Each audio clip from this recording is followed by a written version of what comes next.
In today's market, one of the most common reasons why a listing doesn't sell is due to an inability to accurately assess market value. Now, there's two different parties that assess the value of your home. The first one is buyers, and you're familiar with what they're doing. They're simply looking at what else is for sale and comparing it to your listing. You already know how to do that. The second one is more important. The second one is what an appraiser does. Now, there's three ways that real property can be valued, but in the world of residential real estate, there's only one, and that's a comparison approach to value. What's important for you to understand about this are the three different ways in which this appraisal is conducted, what they're weighing, and what they're looking at, so that you can ensure that you sell your home for the maximum amount possible. Now, when an appraiser does a comparison approach to value, they're going to value your home based on three different factors. The first one is size. However, I'm not talking about total square feet. I'm specifically talking about above grade square footage. Above grade square footage is a primary metric for valuation when it comes to size.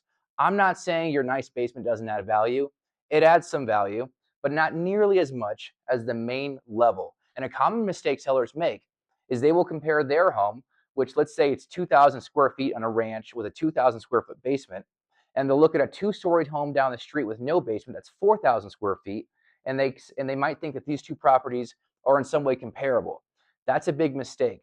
Despite the fact that total square footage might be equal, above grade square footage is what is really being primarily valued. So you want to focus on that. The second thing an appraiser is going to value your property on is condition. Now, when they value the condition, they are going to grade this on a scale of C1 to C7. Now, I'm going to be honest with you. Unless your home was built yesterday, it's probably not a C1. However, if your home was newly remodeled, you're looking at about a C2. If your home was remodeled, let's say 5 or 10 years ago, you might have a C3. If your home was remodeled 15 years ago, but in overall pretty good shape, you may be looking at a C4, and on and on. This part's very important. I'll get into that in a second. But the third thing that they analyze is location. What do I mean by location and how is that valued? Well, when it comes to location, obviously you want to try to compare the home to the same neighborhood, right? If you live in Greenwood Village and you're comparing your homes to Compsetter and Cherry Hills Village, despite the fact that they may be near each other, it's not exactly an accurate assessment of value. Location also encompasses specifics such as whether you're next to a busy road or whether you're in front of a park. So being on a park or maybe being on a lake would be a premium location. That might increase your property value by upwards of 5 to 10%. However, and what is even more common, is that your property could be located on a busier street with more traffic. Now, if you're on a busier street with more traffic, but it's not one of the busiest streets in town, you might have a detraction of value of somewhere around 5%. And of course, if you're on literally Colfax or literally on Colorado, you're probably looking at a detraction of value of somewhere around 10%. Okay? So that's how important the role of location is when it comes to assessing property value. Now, I mentioned I was going to come back to this in a second. The reason why all of this is so important is that when it comes to selling your house, there's only one person who can really go meet with the appraiser, bring them the comparables, bring them the data, talk about why this one was used and maybe not why this one was used, right? And that is your agent, okay?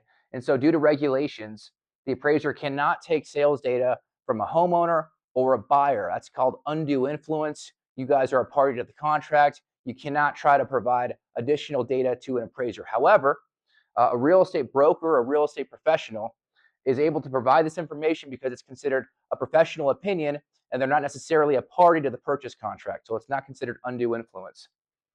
So you want to have a listing broker who understands exactly how property is valued, can meet with the appraiser on site when they show up, and will go through an analysis of property value, showing them why certain comps were used and why others weren't.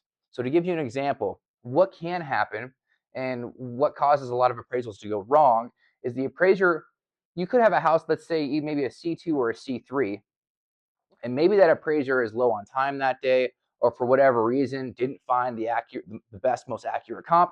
And so maybe they compare you to C4 or even a C5. Okay, what do you think is going to happen to your property value if the appraiser shows up and analyzes your home like a 4 or a 5, and it's really your 2 or a 3? Obviously, it's going to hurt your value assessment, and that could tank your entire deal. The reason why none of my listings have underappraised in almost a decade is because I started meeting the appraiser on site, talking about which comps were used and which ones weren't.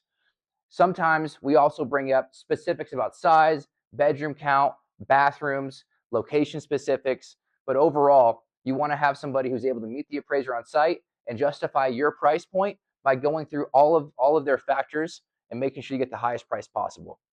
That's how a comparison approach to value is done. If you have any questions, let me know. Thanks for watching the video, and I hope to see you next time. Bye.